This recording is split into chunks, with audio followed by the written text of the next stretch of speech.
Salut la compagnie, j'espère que vous allez bien. On se retrouve toujours en bonne compagnie avec nous, comme d'habitude, pour une nouvelle vidéo.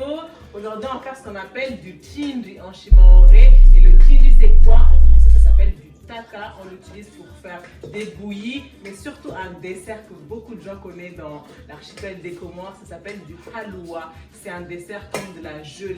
Donc, on va faire ça et on a des maîtresses qui nous apprennent à faire ça aujourd'hui. Il y a Soumaya et Souraya parce qu'elles le font avec leur mère habituellement à Chembenyumba.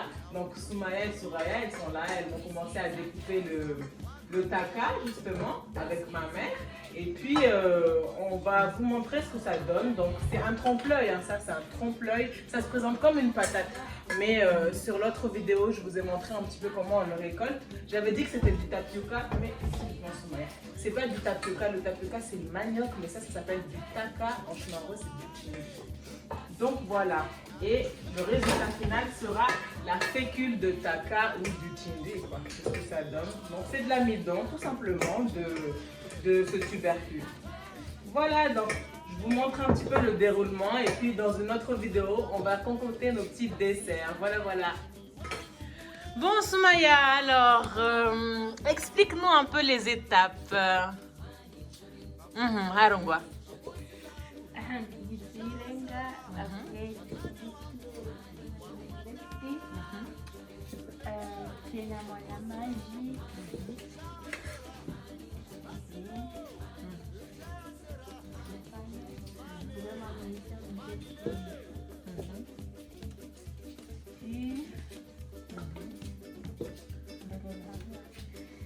Après, moi, d'accord, alors pour toutes les personnes qui ne parlent pas français, je vous réexplique les étapes, hein, Madame Andjour. Ou Madame Andjour, tu le fais pour nous peut-être?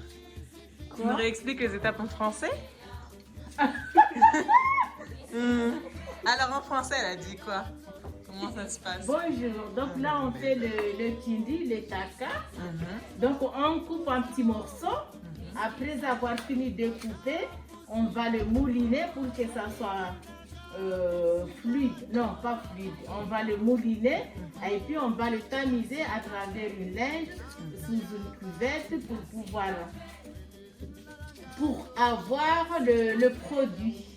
La farine, mais ça sera sous forme d'eau. Et après, on va laisser tremper et recharger l'eau, recharger l'eau pendant au moins quelques jours. Après, là, on obtiendra la farine. Vous allez voir au fur et à mesure de l'acheminement des affaires. D'accord, donc là, ne vous inquiétez pas, moi, je n'ai pas abandonné tout le monde. Hein.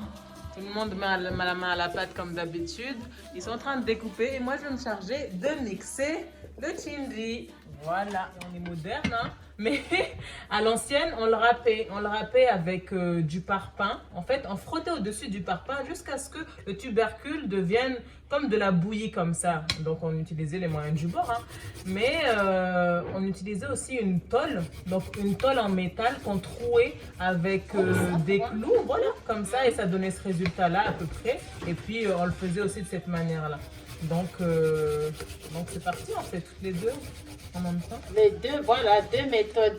Maintenant, moulinex, avant, on faisait comme ça. D'accord. Par contre, si vous le trouvez à la campagne ou si vous l'achetez, il ne faut pas mettre beaucoup d'eau. Il faut remplir le moulinex, mais vous mettez de l'eau jusqu'au milieu parce que au niveau de la deuxième méthode, enfin au niveau de la suite, il faudra rajouter de l'eau pour pouvoir bien extraire l'amidon.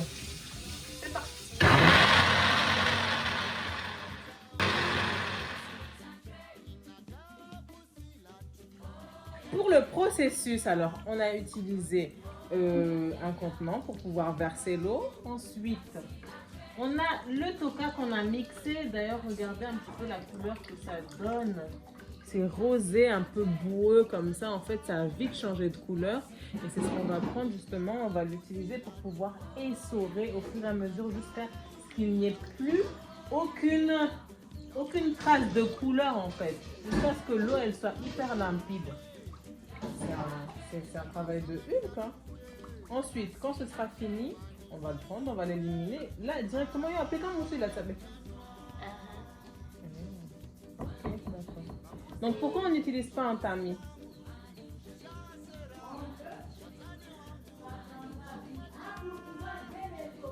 En fait, c'est ça. Le tamis, on l'utilise pas parce que il faut pas que les grumeaux rentrent dans l'eau parce que c'est hyper amer. La tubercule, elle est hyper amère. Donc, dès qu'il y a un seul grumeau qui rentrera dedans, ben, en fait, ça va... Désolée. Ça va abîmer et on n'aura pas le résultat escompté. Donc voilà quoi. Donc, la première partie, elle est finie. Et on recommence le processus jusqu'à la fin. Farah, manger, tiens mon Dieu. Aïe, aïe, aïe, attention. Wow, je peux pas... Ouh.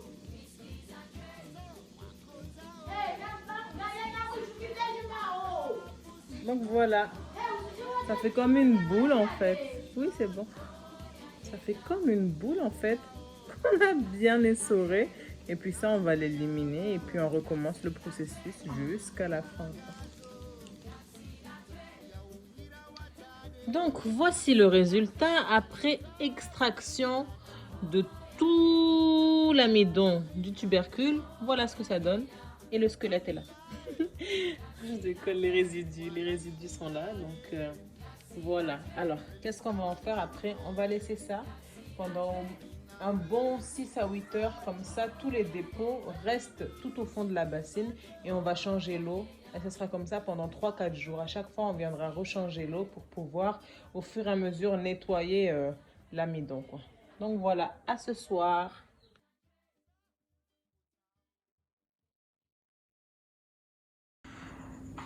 Là, il est 20 h.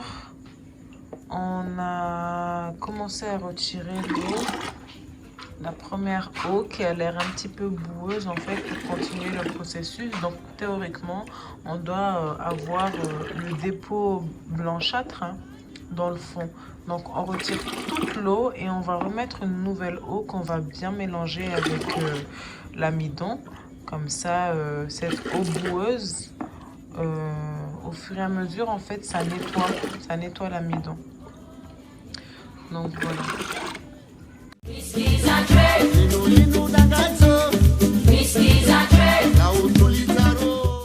Bon, voici le résultat après avoir retiré toute cette quantité d'eau là.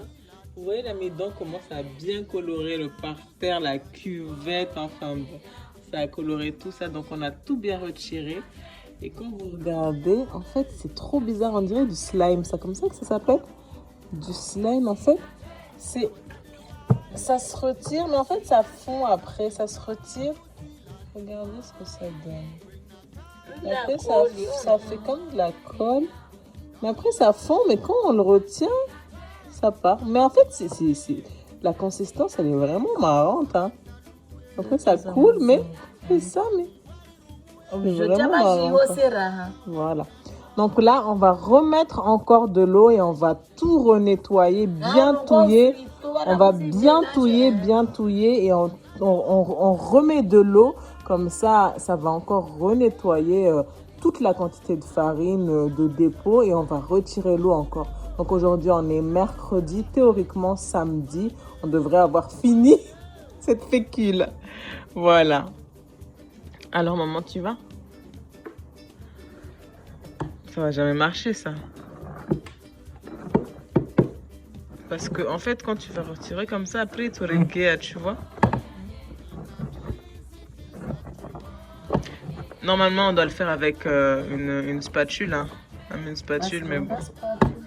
Non, mais au point où on en est, là, je pense que tu as déjà commencé. Autant le faire comme ça. En fait, le but est surtout de décrocher toute la fécule, quoi, avant de pouvoir remettre une nouvelle de l'eau. Voilà.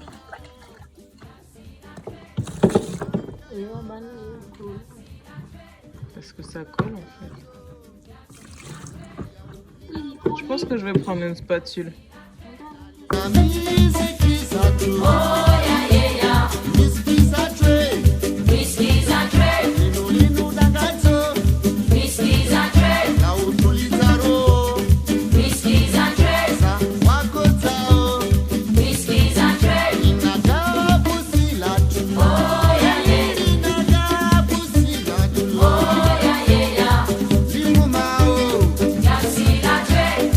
Namkayame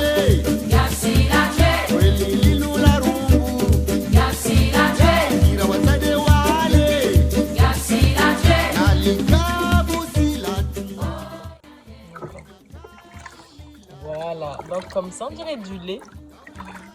Après l'avoir bien mélangé. Voilà ce que ça donne.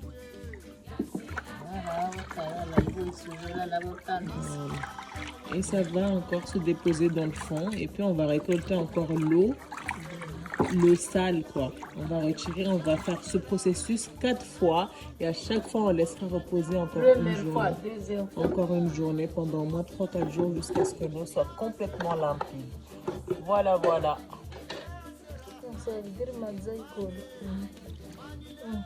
Donc voilà comme ça là. C'est le 3e jour. Ça bouge même plus. Donc l'eau elle est assez limpide, on va jeter l'eau.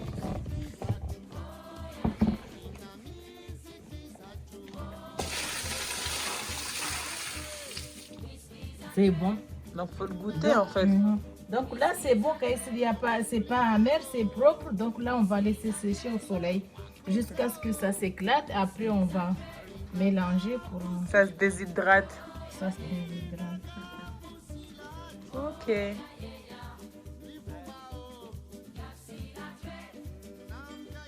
Processus numéro combien maman? Numéro 5 ou 6? 6, si maintenant magique à 4 pour le fait c'est peu D'accord. Donc on a changé 3 fois l'eau. Là on a laissé sécher jusqu'à ce que ça soit fissuré. Et tu vois il y a des fissures là. Voilà les fissures. Là. Donc là, c'est bien déshydraté alors. Voilà. Par contre, maman, il y a une odeur bizarre. C'est normal, c'est l'odeur parce que c'est pas sec.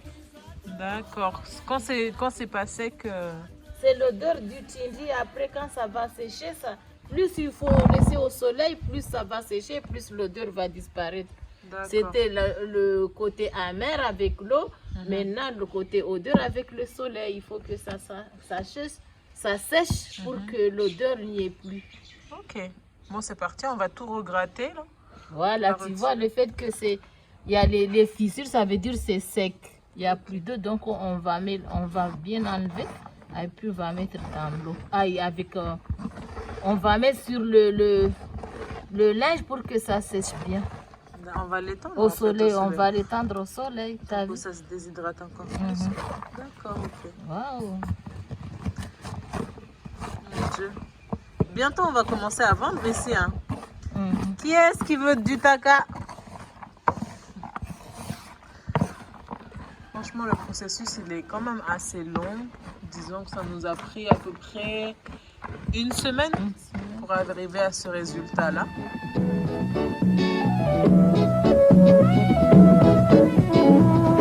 Donc,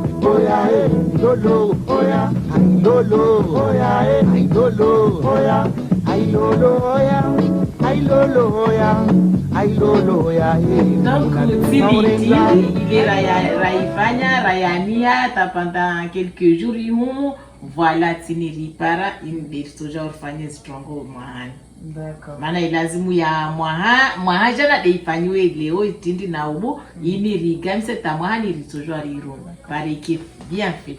Ok, donc ça c'est la farine falafécule ou l'amidon que je vous ai montré en exemple au début de la vidéo pour pouvoir faire tout le processus du début jusqu'à la fin. Et on a fini au bout de 8 jours de traitement entre le fait qu'on puisse tout laver, tout nettoyer, laisser se déshydrater dans la bassine. Ensuite, quand c'est fini et que ça commence à se craquer, qu'on puisse l'utiliser pour pouvoir le mettre au soleil et le laisser sécher et encore se déshydrater encore plus parce qu'il y a une certaine odeur, une odeur de renfermé en fait qu'on sent vraiment. Donc voilà ce que ça donne. Et puis il y a vraiment une grande... en fait, ça a réussi, quoi. C'est juste pour prouver que ça a réussi. Non, donc voilà. C'est le résultat. Et maman, pourquoi on utilise cette farine-là? Parce que celle-là, elle date de l'année dernière. Donc, pourquoi on utilise cette farine-là au lieu de la toute neuve pour pouvoir faire nos desserts? Par rapport au fait que c'est bien séché pour que ça prenne bien la consistance du visqueux, là, comment on peut dire ça? Qui peut être, yani kole fete lera uchaozi produit à mofanya halwa. Mais pas pour le houbou, enfin la bouillie, Même non? houbou, bon, bouillie on peut faire, mais surtout il halwa. Voilà. Pareil ici, quand on fait. Yo de à moi, Regardez. Raifanya, de la campagne Taka. jusqu'à obtention de la farine. D'accord. Et ça donne ça. Ok, on espère que vous avez apprécié la vidéo et puis on se retrouve pour encore plus d'aventures et d'autres personnes qui viendront nous apprendre sûrement quelque chose de nos traditions, culture, tout ça. Et on se retrouve pourquoi la prochaine fois du coup, maman? Le halwa, on va faire le dessert de la farine. D'accord, donc Voilà. restez connectés, n'oubliez pas de vous abonner et de partager vraiment si ça vous a appris quelque chose. Et puis on se retrouve la prochaine fois et merci beaucoup. Bisous.